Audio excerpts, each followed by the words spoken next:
Berita utama sepak bola hari ini. FIFA pertimbangkan usulan Iran terkait Indonesia di Piala Dunia 2026. FIFA beri lampu hijau, 4 pemain naturalisasi baru ini dipanggil John Herdman ke Timnas Indonesia untuk lawan Oman. Simak sampai habis agar tidak ketinggalan berita penting seputar Timnas dan berita olahraga menarik lainnya.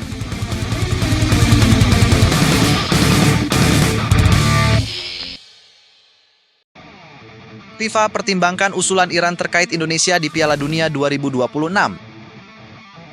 FIFA dikabarkan mulai mengakomodasi permintaan Iran untuk menunjuk Indonesia sebagai pengganti mereka di Piala Dunia 2026, sebuah perkembangan yang langsung mengguncang peta persaingan sepak bola Asia dan memancing gelombang reaksi dari berbagai pihak, baik di tingkat federasi maupun di kalangan publik yang mengikuti dinamika ini dengan penuh perhatian. Dalam laporan yang beredar, Menteri Pemuda dan Olahraga Iran menyampaikan pernyataan yang tegas dalam bentuk sikap resmi bahwa jika negaranya tidak dapat berpartisipasi, maka mereka merasa lebih ikhlas apabila slot tersebut diberikan kepada Indonesia dibandingkan kepada negara-negara Timur Tengah lainnya, sebuah pernyataan yang tidak hanya mencerminkan preferensi, tetapi juga menunjukkan adanya pertimbangan yang melibatkan hubungan historis dan persepsi terhadap perkembangan sepak bola Indonesia dalam beberapa tahun terakhir. Reaksi publik pun langsung meluas. Banyak yang menganggap situasi ini seperti mimpi yang tiba-tiba menjadi nyata, karena dalam konteks kompetisi sebesar Piala Dunia, peluang seperti ini hampir tidak pernah muncul tanpa melalui jalur kualifikasi yang panjang dan melelahkan. Jika ditelusuri lebih jauh, akar dari seluruh dinamika ini sebenarnya tidak sepenuhnya berasal dari sepak bola itu sendiri, melainkan dari kondisi geopolitik yang memanas antara Iran dan Israel, ditambah tekanan dari Amerika Serikat yang menciptakan situasi kompleks bagi Iran untuk mempertimbangkan keikutsertaan mereka di turnamen yang sebagian besar pertandingannya akan digelar di wilayah Amerika Utara. Bagi Iran, persoalan ini tidak hanya berkaitan dengan kesiapan tim di lapangan, tetapi juga menyangkut keamanan, stabilitas, dan kepastian selama turnamen berlangsung, sehingga memunculkan tuntutan agar venue pertandingan mereka dipindahkan ke lokasi yang dianggap lebih netral seperti Kanada atau Meksiko.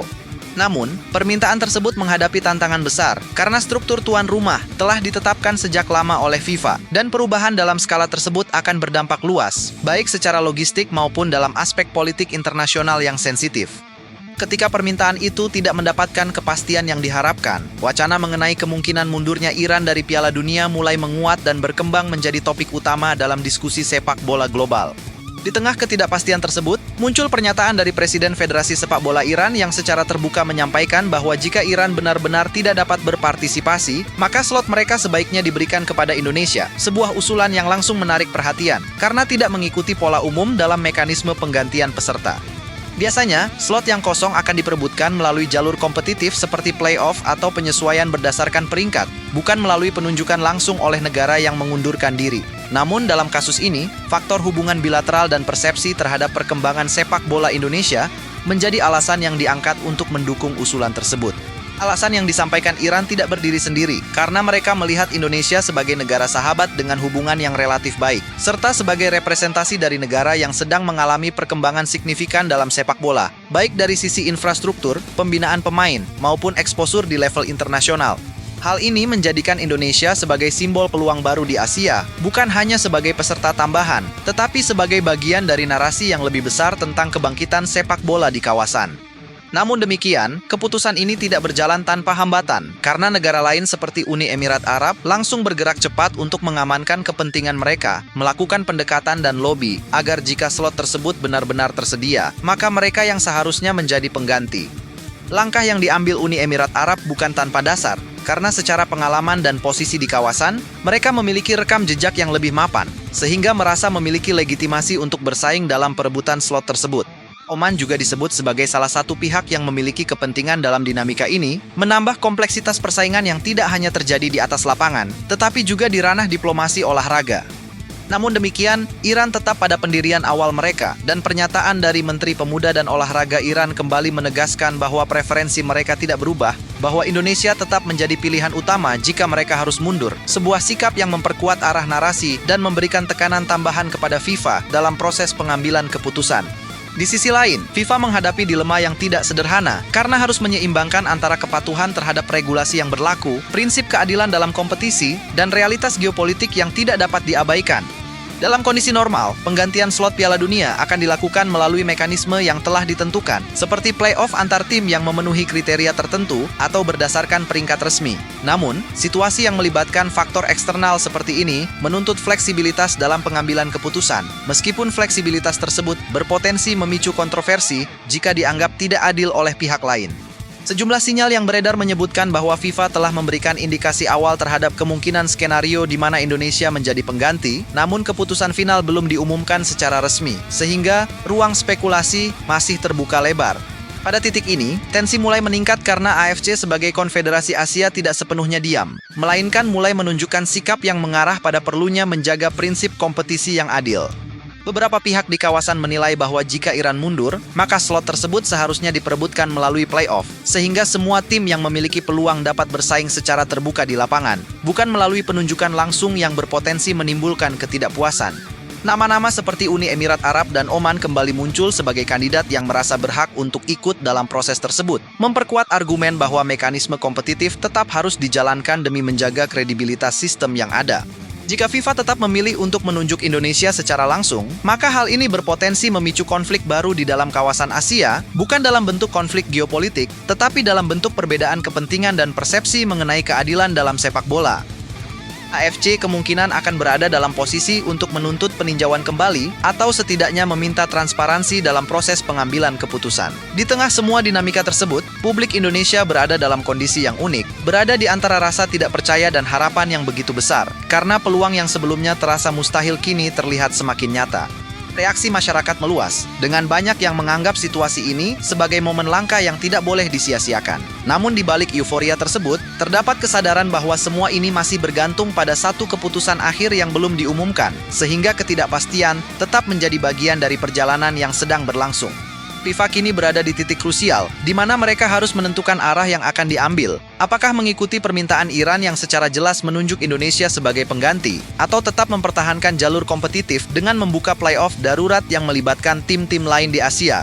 Apapun keputusan yang diambil, dampaknya tidak akan kecil, karena akan ada pihak yang merasa diuntungkan, dan ada pula yang merasa dirugikan, menciptakan reaksi yang beragam di seluruh dunia sepak bola.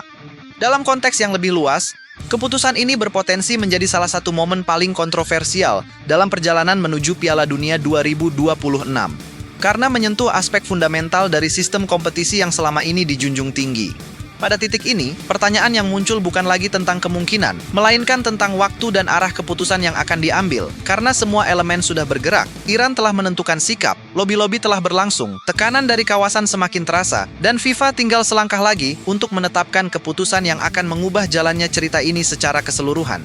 Dalam perkembangan berikutnya, perhatian mulai bergeser ke bagaimana setiap kemungkinan skenario akan berdampak langsung terhadap persiapan teknis tim yang terlibat. Karena ketidakpastian keputusan membuat semua pihak harus bekerja dalam 2, bahkan 3 jalur perencanaan sekaligus. Dalam situasi seperti ini, federasi tidak hanya dituntut responsif, tetapi juga adaptif terhadap perubahan yang bisa terjadi sewaktu-waktu, sebab jeda antara keputusan resmi dan pelaksanaan kompetisi bisa menjadi sangat singkat.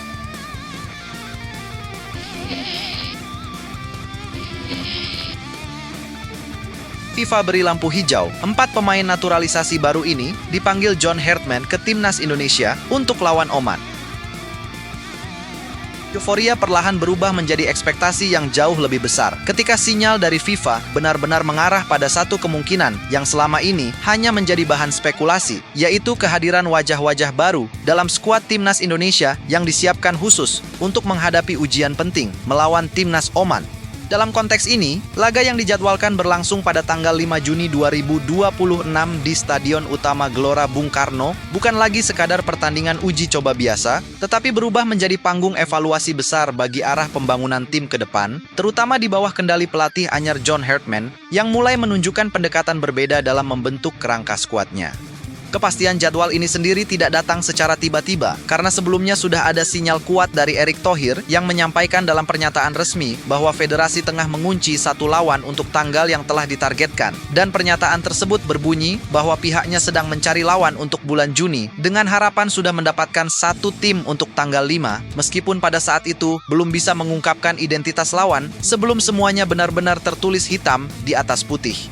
Pernyataan itu kini terjawab, dan dengan konfirmasi dari Federasi Sepak Bola Oman, maka jelas bahwa arah persiapan sudah mulai konkret. Namun cerita tidak berhenti pada kepastian pertandingan semata, karena yang membuat situasi ini semakin menarik adalah kemunculan 4 nama pemain keturunan yang disebut-sebut telah mendapatkan lampu hijau untuk menjalani proses naturalisasi dan berpotensi langsung masuk dalam radar pemanggilan. Hal ini tentu bukan keputusan yang muncul tanpa dasar, karena dalam regulasi resmi FIFA, seorang pemain hanya dapat membela tim nasional baru jika memenuhi kriteria tertentu, seperti memiliki garis keturunan langsung dari negara tersebut, baik melalui orang tua maupun kakek dan nenek, atau melalui masa tinggal minimal selama 5 tahun setelah usia 18 tahun. Artinya, proses ini tetap berada dalam koridor hukum yang jelas, bukan sekadar keputusan instan. Nama pertama yang langsung mencuri perhatian adalah Luke Vickery, sosok muda yang lahir pada tanggal 25 Oktober 2005 di Hawaii dan kini bermain di kompetisi A-League bersama MacArthur FC. Keunggulan Vickery bukan hanya pada fleksibilitasnya yang bisa bermain di beberapa posisi menyerang, tetapi juga pada status eligibilitasnya yang membuka peluang membela 3 negara sekaligus, yaitu Indonesia, Amerika Serikat, dan Australia. Dalam pernyataan langsung yang beredar, disebutkan bahwa dirinya telah menjalin komunikasi dengan staf kepelatihan Timnas Indonesia dan menyatakan kesediaannya untuk memulai proses naturalisasi, sebuah sinyal yang menunjukkan bahwa proses ini tidak hanya datang dari satu arah, tetapi merupakan kesepakatan dua pihak. Berikutnya ada Dinzen Bergen, striker yang tengah menunjukkan performa impresif di kompetisi kasta kedua Belanda bersama VVV Venlo. Dengan catatan 15 gol dalam satu musim 2025 hingga 2026, Zen Bergen menjadi salah satu opsi menarik untuk memperkuat lini depan. Dalam laporan performanya, ia dikenal sebagai penyerang dengan insting tajam di kotak penalti, serta kemampuan positioning yang sering membuatnya berada di tempat yang tepat pada waktu yang tepat. Kualitas yang sangat dibutuhkan dalam pertandingan dengan intensitas tinggi, seperti laga internasional. Sementara itu, lini pertahanan juga tidak luput dari perhatian dengan masuknya nama Pascal Struijk, bek yang saat ini memperkuat Leeds United di kompetisi Inggris. Dengan pengalaman bermain di liga dengan tekanan tinggi, kehadiran Struijk diproyeksikan untuk memberikan keseimbangan di lini belakang, terutama dalam duel udara dan organisasi pertahanan. Ia disebut memiliki darah Indonesia dari garis kakek yang berasal dari Jawa, yang membuatnya memenuhi salah satu syarat utama dalam regulasi FIFA. Jika bergabung, ia berpotensi menjadi tandem ideal bagi pemain bertahan lain yang sudah lebih dulu menjadi bagian dari skuad. Nama keempat yang tidak kalah penting adalah Jordi Weerman, gelandang yang saat ini menjadi bagian penting dalam permainan Madura United. Sebagai mantan kapten timnas Belanda kelompok usia 17 tahun, Weerman membawa pengalaman kepemimpinan yang bisa menjadi nilai tambah bagi lini tengah. Dalam pernyataan yang beredar, ia mengakui bahwa proses naturalisasi sedang berjalan, dan jika semua berjalan lancar, maka ia bisa menjadi solusi alternatif untuk mengisi posisi yang kosong akibat absennya pemain lain karena hukuman atau kondisi tertentu. Dengan munculnya keempat nama ini, arah pembangunan skuad menjadi semakin jelas, di mana kombinasi antara pemain lokal dan diaspora mulai dirancang untuk menciptakan keseimbangan yang kompetitif. Namun di balik semua itu, tantangan terbesar tetap berada pada bagaimana menyatukan karakter permainan yang berbeda ke dalam satu sistem yang solid, karena tidak semua pemain datang dari latar belakang taktik yang sama. Adaptasi menjadi kunci, dan waktu yang tersedia sebelum pertandingan melawan Oman akan menjadi fase krusial untuk melihat seberapa cepat proses tersebut bisa berjalan. Di sisi lain, laga melawan Oman sendiri memiliki nilai strategis yang tinggi, karena lawan yang dihadapi dikenal memiliki disiplin taktik yang kuat dan organisasi permainan yang rapi. Ini bukan sekadar uji coba, tetapi simulasi nyata menghadapi tim dengan karakter berbeda yang akan sangat berguna dalam mengukur sejauh mana kesiapan timnas Indonesia menghadapi kompetisi berikutnya. Dengan jadwal yang berdekatan dalam periode FIFA Matchday, setiap menit pertandingan akan menjadi bahan evaluasi yang sangat berharga bagi tim pelatih. Situasi ini pada akhirnya memperlihatkan satu hal yang semakin jelas, bahwa proses transformasi timnas Indonesia sedang berjalan dalam fase yang lebih serius dan terstruktur, di mana setiap keputusan, baik dalam pemilihan pemain maupun penjadwalan pertandingan, memiliki tujuan jangka panjang yang terukur. Tidak lagi sekadar membangun tim untuk satu turnamen, tetapi membentuk fondasi yang bisa bertahan dalam berbagai kompetisi ke depan, dengan harapan bahwa setiap langkah yang diambil hari ini akan menjadi bagian dari cerita besar yang sedang dibangun secara perlahan namun pasti.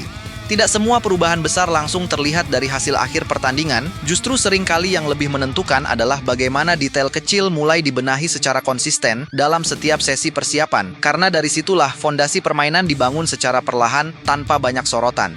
Ketika kombinasi pemain baru mulai dicoba, fokus utama biasanya bukan pada kemenangan instan, melainkan pada seberapa cepat mereka memahami pola pergerakan, jarak antar lini, serta timing dalam melakukan transisi dari bertahan ke menyerang. Dalam fase ini, kesalahan justru menjadi bagian penting dari proses, karena dari situlah tim bisa mengidentifikasi celah yang sebelumnya tidak terlihat dan memperbaikinya sebelum masuk ke pertandingan resmi yang sesungguhnya. Di tengah proses tersebut, peran komunikasi menjadi semakin vital, terutama bagi pemain yang baru pertama kali masuk dalam lingkungan tim nasional, karena mereka harus beradaptasi tidak hanya dengan gaya bermain, tetapi juga dengan tempo latihan yang jauh lebih intens dibandingkan di level klub. Bahasa sepak bola memang universal, tetapi detail kecil seperti instruksi taktik, isyarat pergerakan, hingga pemahaman situasi pertandingan tetap membutuhkan penyesuaian yang tidak instan. Inilah mengapa pemain yang mampu menyerap instruksi dengan cepat biasanya akan lebih dulu mendapatkan kepercayaan, meskipun secara nama belum sebesar pemain lain. Sementara itu, ritme permainan yang ingin dibangun perlahan mulai mengarah pada keseimbangan antara agresivitas dan kontrol. Karena dalam pertandingan melawan tim dengan karakter disiplin, kesabaran menjadi faktor yang tidak kalah penting dibandingkan kecepatan. Tim tidak bisa hanya mengandalkan serangan cepat tanpa perhitungan, karena satu kesalahan kecil dalam penguasaan bola bisa langsung dimanfaatkan oleh lawan yang memiliki organisasi permainan yang rapi. Oleh karena itu, pendekatan yang lebih fleksibel mulai terlihat, di mana tim mampu menyesuaikan tempo sesuai dengan situasi yang berkembang di lapangan. Hal lain yang mulai tampak adalah meningkatnya intensitas persaingan di setiap posisi, karena dengan bertambahnya opsi pemain, tidak ada lagi posisi yang benar-benar aman. Setiap pemain dituntut untuk menjaga performa di level tertinggi secara konsisten, karena sedikit saja, penurunan bisa langsung membuka peluang bagi pemain lain untuk mengambil alih. Kondisi ini memang menciptakan tekanan, tetapi di sisi lain juga mendorong peningkatan kualitas secara keseluruhan, karena semua pemain terdorong untuk terus berkembang. Dalam situasi seperti ini, aspek mental kembali menjadi faktor pembeda yang sangat jelas, karena tidak semua pemain mampu tampil stabil ketika berada dalam tekanan kompetisi internal yang tinggi. Ada yang justru berkembang dan menunjukkan kualitas terbaiknya, tetapi ada juga yang kesulitan mempertahankan performa karena terbebani ekspektasi. Tim pelatih harus mampu membaca kondisi ini dengan cermat, agar keputusan yang diambil tidak hanya berdasarkan kemampuan teknis, tetapi juga kesiapan mental pemain untuk menghadapi pertandingan dengan tekanan tinggi. Ketika semua elemen ini mulai bergerak secara bersamaan, terlihat bahwa arah permainan tim perlahan menjadi lebih terstruktur, bukan hanya dalam menyerang, tetapi juga dalam bertahan sebagai satu kesatuan. Jarak antar lini menjadi lebih rapat, koordinasi dalam menutup ruang semakin rapi, dan transisi permainan mulai berjalan dengan lebih efektif. Ini bukan perubahan yang terjadi secara tiba-tiba, tetapi hasil dari proses yang dijalani dengan disiplin dan konsistensi. Di titik ini, pertandingan yang akan datang tidak lagi hanya dilihat sebagai uji coba biasa, tetapi sebagai kesempatan untuk melihat sejauh mana semua proses tersebut benar-benar bisa diterapkan dalam situasi nyata, di mana tekanan, tempo, dan intensitas permainan jauh lebih tinggi dibandingkan latihan. Dari situlah akan terlihat apakah fondasi yang telah dibangun cukup kuat untuk menopang ambisi yang lebih besar, atau masih membutuhkan penyesuaian lebih lanjut sebelum benar-benar siap bersaing di level yang lebih tinggi. Berbeda dari fase sebelumnya yang lebih menekankan pada adaptasi dasar, tahap berikutnya mulai masuk ke wilayah yang jauh lebih kompleks, di mana setiap pemain dituntut memahami bukan hanya perannya sendiri, tetapi juga bagaimana perannya saling terhubung dengan pergerakan rekan setim dalam satu skema yang utuh. Dalam konteks ini, latihan tidak lagi sekadar mengulang pola sederhana, melainkan mulai menguji skenario-skenario pertandingan yang lebih realistis, seperti bagaimana tim bereaksi ketika ditekan tinggi sejak menit awal, bagaimana mengelola keunggulan tanpa kehilangan fokus, hingga bagaimana membongkar pertahanan rapat yang sengaja dibangun lawan untuk meredam agresivitas serangan. Pendekatan seperti ini menuntut kecerdasan bermain yang lebih tinggi, karena keputusan harus diambil dalam waktu singkat dengan risiko kesalahan yang selalu mengintai. Pemain yang mampu membaca permainan lebih cepat biasanya akan menjadi kunci dalam situasi sempit, terutama ketika ruang gerak sangat terbatas dan setiap sentuhan bola harus memiliki tujuan yang jelas. Dalam latihan intensitas tinggi, detail seperti sudut umpan, orientasi tubuh saat menerima bola, hingga komunikasi nonverbal menjadi aspek yang terus diasah, karena hal-hal kecil tersebut seringkali menjadi pembeda antara peluang yang tercipta dan serangan yang terhenti. Di sisi lain, keseimbangan antara lini juga mulai diuji dengan lebih serius, karena tim tidak bisa hanya fokus pada satu aspek permainan saja. Ketika lini depan didorong untuk lebih agresif, lini tengah harus mampu menjaga koneksi agar tidak terjadi celah besar yang bisa dimanfaatkan lawan untuk melakukan serangan balik. Begitu pula dengan lini belakang, yang harus tetap disiplin dalam menjaga posisi tanpa terlalu dalam, sehingga membuat tim kehilangan kontrol di area tengah. Sinkronisasi ini membutuhkan waktu, tetapi ketika mulai terbentuk, permainan akan terasa lebih mengalir dan tidak mudah dipatahkan. Menariknya, dalam fase ini juga mulai terlihat bagaimana karakter individu pemain memberi warna pada pola permainan tim, karena setiap pemain membawa kebiasaan dan gaya bermain yang terbentuk dari pengalaman sebelumnya. Tantangannya adalah bagaimana menggabungkan semua karakter tersebut ke dalam satu identitas yang sama, tanpa menghilangkan keunggulan masing-masing individu. Pelatih biasanya akan memberikan ruang tertentu bagi pemain untuk mengekspresikan kreativitasnya, tetapi tetap dalam batas struktur yang sudah ditentukan agar tidak mengganggu keseimbangan tim secara keseluruhan.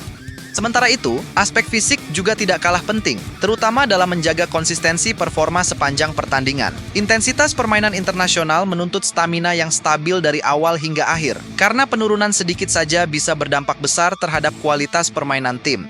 Oleh karena itu, program latihan fisik disusun sedemikian rupa untuk memastikan setiap pemain mampu bertahan dalam tempo tinggi, sekaligus tetap memiliki ketajaman dalam mengambil keputusan, meskipun berada dalam kondisi lelah. Seiring berjalannya waktu, kepercayaan diri tim perlahan mulai terbentuk dari hasil-hasil kecil yang dicapai dalam latihan maupun simulasi pertandingan. Kepercayaan diri ini bukan datang dari euforia, tetapi dari pemahaman bahwa setiap pemain tahu apa yang harus dilakukan dalam berbagai situasi.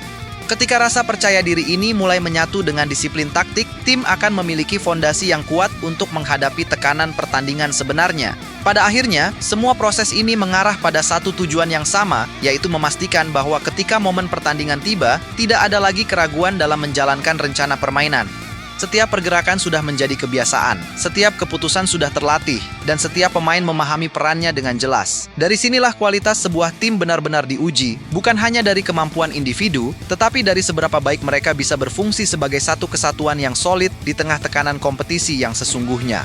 Di tahap lanjutan ini, arah pembahasan tidak lagi berputar pada hal-hal teknis semata, melainkan mulai menyentuh dimensi yang seringkali tidak terlihat tetapi sangat menentukan, yaitu kontrol ritme permainan secara keseluruhan. Sebuah tim yang matang bukan hanya mampu menyerang atau bertahan dengan baik, tetapi juga tahu kapan harus mempercepat tempo dan kapan harus menurunkannya. Kemampuan mengatur ritme ini menjadi senjata yang sangat penting, terutama ketika menghadapi lawan dengan karakter permainan yang berbeda. Dalam situasi tertentu, memperlambat permainan bisa menjadi cara untuk meredam tekanan, sementara dalam momen lain, percepatan tiba-tiba justru mampu membuka ruang yang sebelumnya tertutup rapat.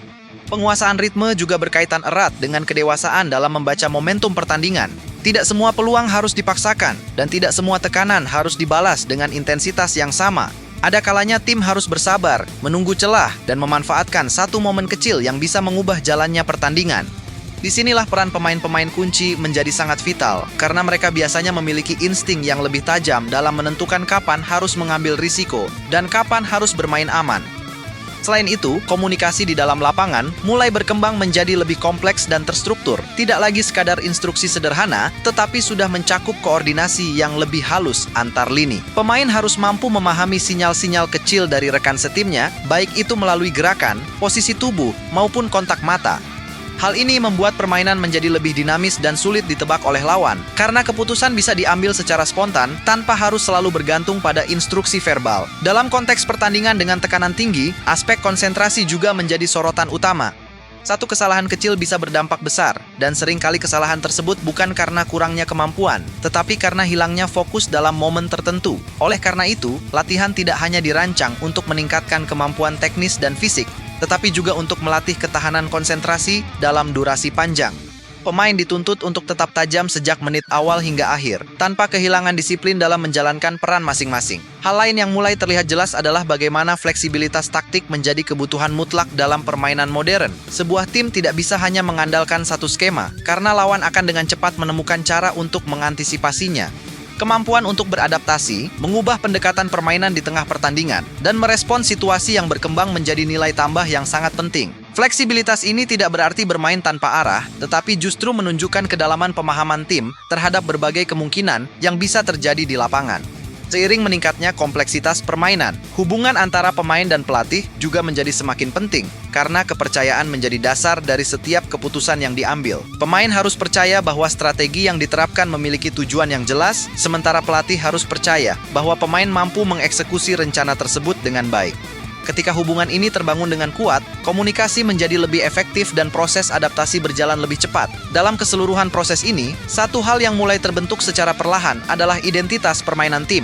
Identitas ini tidak muncul secara instan, tetapi dibangun melalui proses panjang yang melibatkan latihan, evaluasi, dan pengalaman bertanding. Ketika identitas tersebut mulai terlihat, tim akan memiliki karakter yang jelas, baik dalam cara menyerang, bertahan, maupun dalam menghadapi tekanan. Inilah yang pada akhirnya membedakan tim yang sekadar kompetitif dengan tim yang benar-benar siap bersaing di level tertinggi.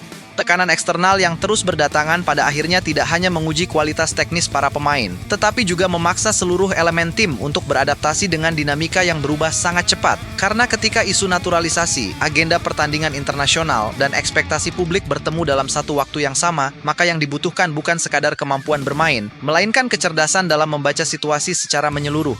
Dalam konteks ini, kehadiran pemain-pemain baru hasil proses naturalisasi tidak bisa dilihat sebagai solusi instan, melainkan sebagai bagian dari proses panjang yang harus diintegrasikan secara bertahap ke dalam sistem permainan yang sudah ada.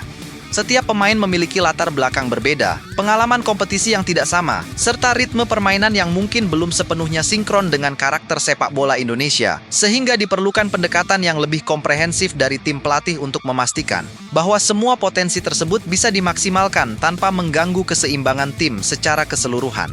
Di sisi lain, pertandingan melawan Oman bukan sekadar uji coba biasa, melainkan momentum untuk melihat sejauh mana perkembangan identitas permainan yang sedang dibangun benar-benar bisa diterapkan dalam situasi kompetitif. Karena lawan yang dihadapi memiliki karakter yang disiplin, organisasi permainan yang rapi, serta kemampuan bertahan yang seringkali membuat lawan kesulitan menciptakan peluang. Dalam situasi seperti ini, kreativitas di lini tengah menjadi sangat krusial, terutama dalam membuka ruang dan menciptakan variasi serangan yang tidak mudah ditebak. Kehadiran pemain dengan latar belakang kompetisi Eropa diharapkan mampu memberikan dimensi baru, baik dari segi visi bermain maupun kecepatan pengambilan keputusan. Namun semua itu tetap harus disesuaikan dengan kebutuhan tim, bukan sekadar mengandalkan reputasi individu semata. Kemudian, aspek lain yang tidak kalah penting adalah bagaimana rotasi pemain akan dilakukan selama periode pertandingan yang cukup padat. Karena dalam jeda internasional yang terbatas, setiap keputusan terkait susunan pemain harus benar-benar diperhitungkan dengan matang. Tidak hanya soal siapa yang paling siap secara fisik, tetapi juga siapa yang paling memahami peran taktis yang diinginkan oleh pelatih. Dalam kondisi ini, komunikasi menjadi kunci utama, baik antara pemain dengan pelatih maupun antar pemain di dalam lapangan, karena kesalahan kecil dalam koordinasi bisa berdampak besar terhadap hasil akhir pertandingan. Oleh karena itu, pemusatan latihan bukan hanya menjadi ajang seleksi, tetapi juga ruang untuk membangun pemahaman kolektif yang lebih dalam. Sementara itu, sorotan publik terhadap daftar pemain yang dipanggil maupun yang tidak dipanggil akan terus menjadi bagian dari dinamika yang tidak terpisahkan, karena setiap keputusan selalu memiliki konsekuensi, baik dalam bentuk dukungan maupun kritik. Namun dalam proses pembentukan tim yang kompetitif, tidak semua keputusan bisa memuaskan semua pihak, dan disinilah peran manajemen tim untuk tetap menjaga fokus agar tidak terpengaruh oleh tekanan eksternal yang berlebihan. Evaluasi harus tetap dilakukan secara objektif berdasarkan performa dan kebutuhan tim, bukan semata-mata berdasarkan popularitas atau ekspektasi publik. Seiring berjalannya waktu, proses adaptasi para pemain baru akan menjadi salah satu faktor penentu keberhasilan jangka panjang. Karena integrasi yang berhasil tidak hanya terlihat dari satu atau dua pertandingan, tetapi dari konsistensi performa dalam berbagai situasi. Hal ini membutuhkan kesabaran, baik dari tim pelatih maupun dari para pemain itu sendiri, karena tidak semua perubahan bisa langsung memberikan hasil instan. Ada fase penyesuaian yang harus dilalui, dan dalam fase tersebut, stabilitas tim menjadi prioritas utama agar tidak terjadi penurunan performa yang signifikan.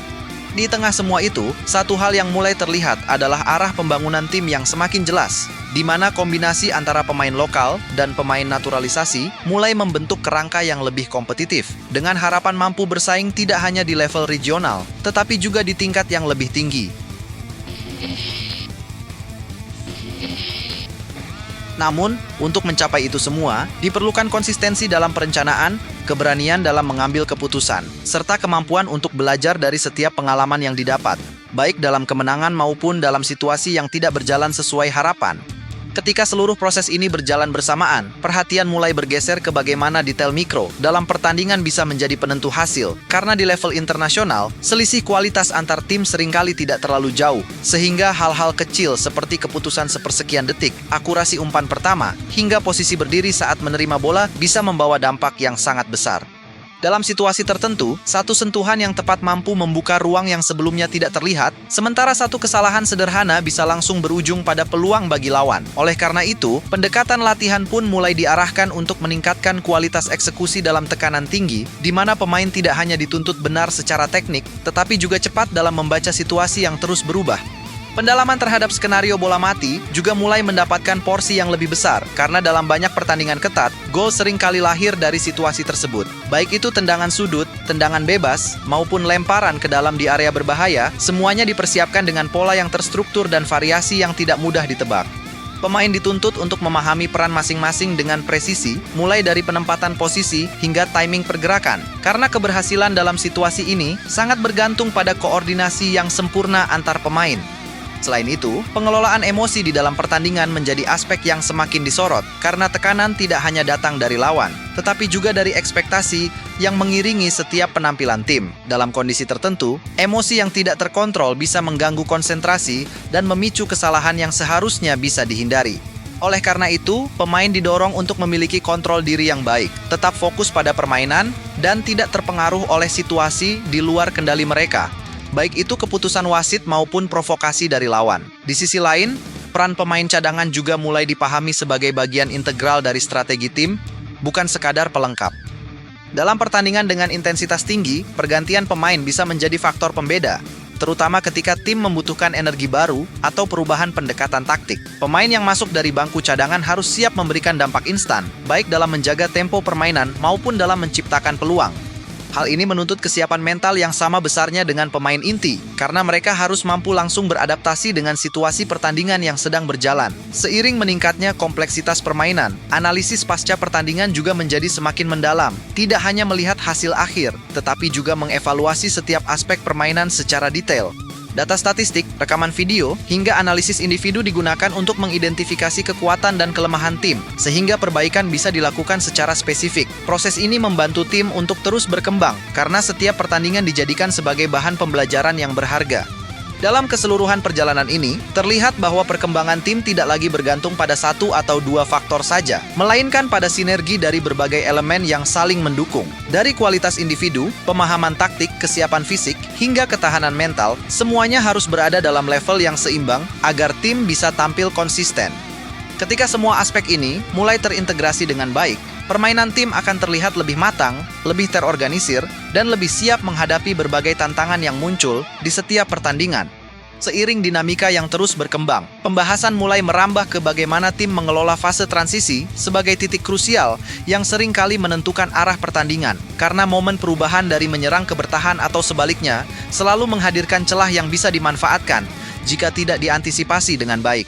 Dalam sepak bola modern, kecepatan berpikir saat transisi menjadi sama pentingnya dengan kecepatan berlari, sebab keputusan yang tepat dalam 1 atau 2 detik pertama dapat menghentikan serangan lawan atau justru menciptakan peluang berbahaya bagi tim sendiri. Oleh karena itu, latihan yang dilakukan tidak lagi sekadar membangun pola, tetapi juga mensimulasikan situasi kehilangan bola secara tiba-tiba, lalu bagaimana seluruh pemain merespon secara kolektif untuk menutup ruang dan mengembalikan struktur permainan. Pendekatan ini menuntut kesadaran posisi yang tinggi dari setiap pemain, karena tidak ada lagi ruang untuk bergerak tanpa tujuan yang jelas. Setiap langkah harus terhubung dengan sistem, setiap pergerakan harus memiliki fungsi, dan setiap pemain harus memahami konsekuensi dari keputusan yang diambil. Dalam kondisi seperti ini, koordinasi antar lini menjadi sangat penting, terutama dalam menjaga jarak agar tidak terlalu renggang atau terlalu rapat, karena keduanya bisa menjadi masalah jika tidak diatur dengan baik. Tim yang mampu menjaga keseimbangan ini biasanya lebih sulit ditembus, sekaligus lebih efektif dalam membangun serangan yang terorganisir. Di sisi lain, fleksibilitas peran mulai menjadi tuntutan yang tidak terhindarkan, karena dalam pertandingan dengan tempo tinggi, pemain seringkali harus mengambil peran tambahan di luar posisi aslinya. Seorang gelandang bisa saja harus turun membantu lini belakang, sementara bek sayap dituntut aktif dalam membantu serangan. Kemampuan untuk menjalankan berbagai peran ini menjadi nilai tambah yang signifikan, karena memberikan opsi taktik yang lebih luas bagi tim pelatih. Namun, fleksibilitas ini tetap harus diiringi dengan disiplin, agar tidak mengorbankan struktur dasar yang sudah dibangun. Selain itu, pengambilan keputusan di area sepertiga akhir lapangan juga mulai mendapat perhatian khusus, karena disitulah peluang terbesar untuk mencetak gol tercipta.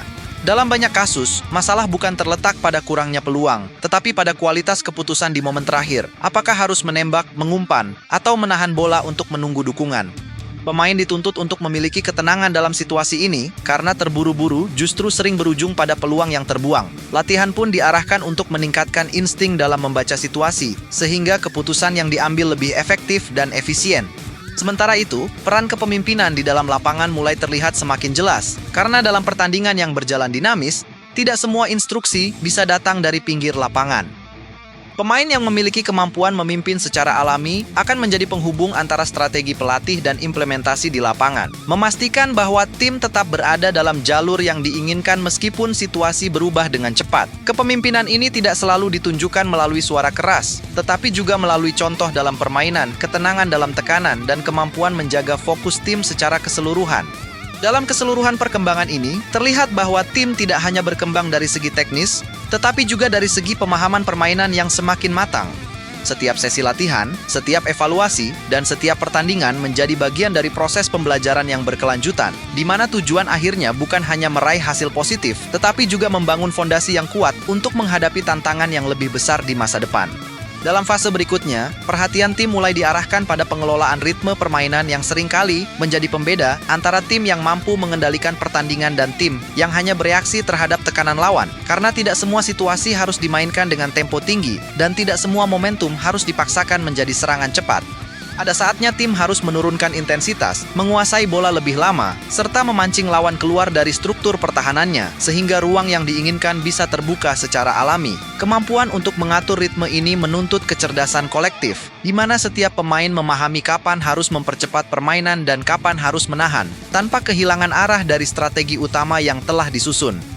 Pendekatan ini juga berkaitan erat dengan efisiensi energi, karena dalam pertandingan dengan tekanan tinggi, pengelolaan stamina menjadi faktor yang tidak bisa diabaikan. Tim yang terlalu sering bermain terburu-buru, tanpa kontrol berisiko mengalami penurunan fisik di fase akhir pertandingan, yang pada akhirnya bisa dimanfaatkan oleh lawan. Oleh karena itu, distribusi energi selama 90 menit menjadi bagian dari strategi, bukan sekadar konsekuensi dari jalannya permainan.